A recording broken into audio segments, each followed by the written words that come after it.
Hey everyone, welcome to my channel. Today's video is going to be about how to plan a vacation. Like, I know summer season's coming, everyone's planning their vacations right about now, and it can be incredibly stressful. If it's your first time going somewhere, that's a whole different level of stress. Like, I completely understand why people just book tours that plan everything for them. You want to get on a bus and you want to go about your day. I ball on a budget. So for me, it was so much easier for me to plan my itineraries and do things myself because I found that I got to tailor my itineraries to exactly what I wanted to do, but I found out that I saved a ton of money doing it. That's really where this nickname OCD Traveler came from, because when I'm planning to go somewhere, I get all up in it. Like, I find out almost everything there is to know about going to a place. And that's actually kind of why I started this YouTube channel. Like, I put tons of time and research into making my trip seamlessly that I just wanted to share it with others. Whether you pick and choose what you want to do, I just really get into the nuts and bolts of what you need to do, especially if it's your first time going into a city. And so I'm like kicking off this series with just a generalization of how I approach planning a vacation, particularly to a place that I have never been. So the first thing that I always do when planning a trip is I figure out what I want to do. The reason for this is depending on what I'm going to do, it really dictates how many nights I'm going to need to be gone for. If it's in the reverse and I know that I only have a designated set number of days, that really forces me to prioritize what I want to do. Figuring out what I want to do really becomes an important priority if I'm going to multiple cities, because I found that sometimes it makes sense to just do one night in a city and more nights in another, or vice versa. And so figuring out what I want to do really helped me plan out that schedule. When I travel, I do a lot of open jaw. So I'll fly into one city and out of another. That way I reduce having to double back into the original city. A couple of things to keep in mind when I'm looking at what I want to do and what I want to prioritize is, number one is that if an activity takes more than 3 hours, that's all I plan for the day. Just because it can get exhausting. And so if something takes more than 3 hours, like maybe like a trip to the Vatican and you're doing St. Peter's Cathedral and all that other stuff, that's all I do for the day.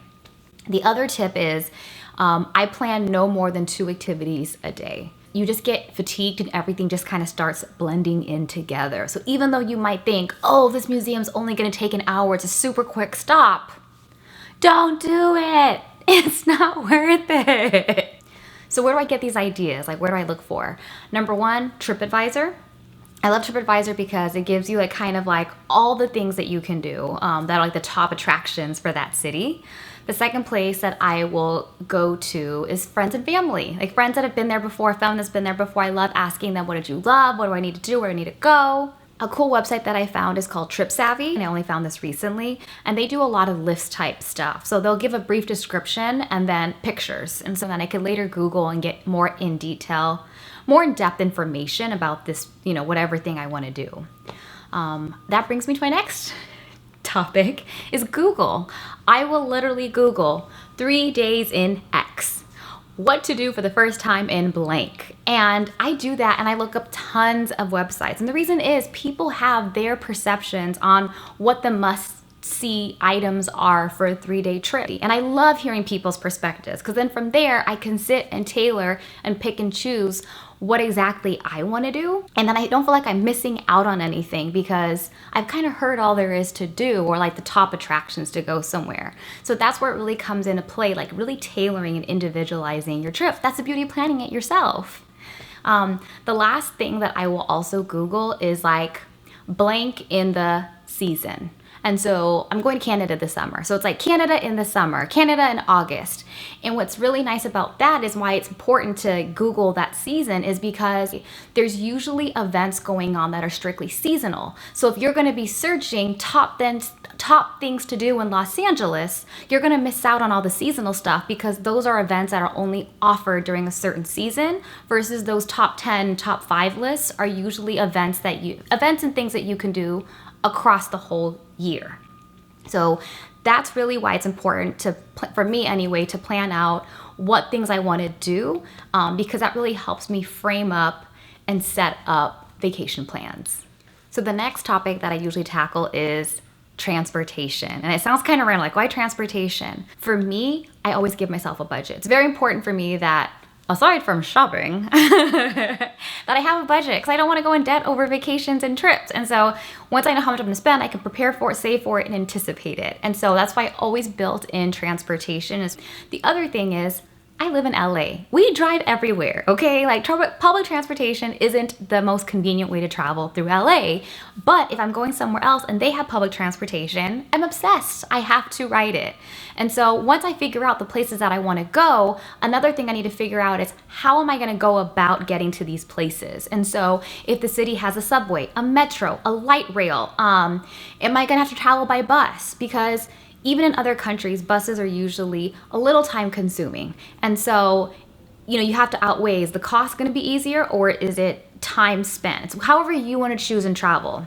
But I found it very, very helpful to figure out public transportation and how I'm going to get about attractions so that I can factor in transportation costs. Now, Uber. Almost everywhere I've gone across the world, expect certain pockets here and there. Like I know it's not readily available in certain parts of Canada. Monte Carlo doesn't have it. I've been able to find Uber everywhere, but that also adds another layer of expense. So with Uber, how often I'm going to be taking Uber, I'd like to be aware of that just to be better prepared.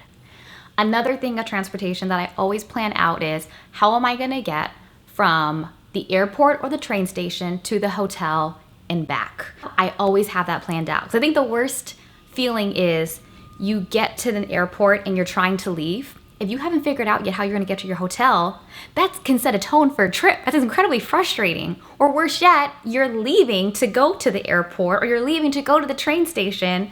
You don't have a set plan and it's just like, it's a lot of unnecessary stress. And so I know that I'm booking Uber both ways, or maybe the hotel offers a shuttle, all those kinds of things I like to iron out beforehand. The other thing I like to look out for is, aside public transportation, is if the city has a hop-on, hop-off bus tour.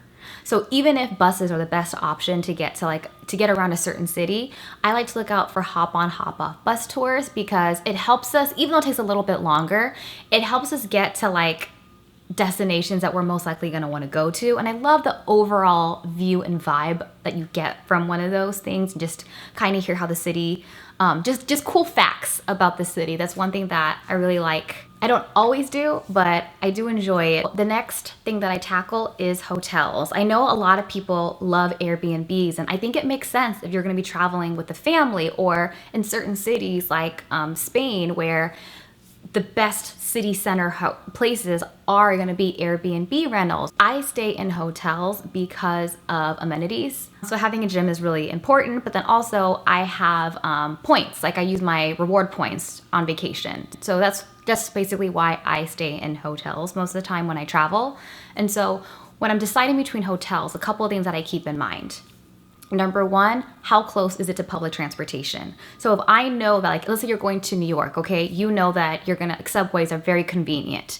How far do you have to walk to take the subway? We went to Copenhagen recently and we didn't stay in downtown, but I knew we could take a train. It was like a 5-minute walk versus a 10-minute walk. That played a factor for us about what hotel to choose. So location's a big thing. The other thing beyond location to transportation, for me it's important, is location to nighttime events. So when you wake up, you're fresh as a daisy, you have all the energy in the world. But at the end of the night, you're exhausted. And to have to do that just to go to a dinner or just to go to a place that you want to go at night, it's not going to happen. And so I tend to book hotels in areas that I know we can walk to places at night. So there's key restaurants, there's key bars, there's cool things to do at night.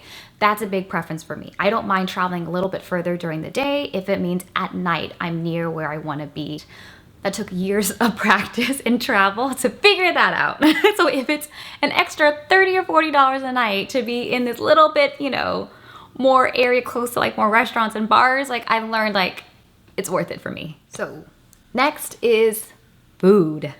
It's my favorite topics. I have to carry snacks wherever I go because I'm hungry.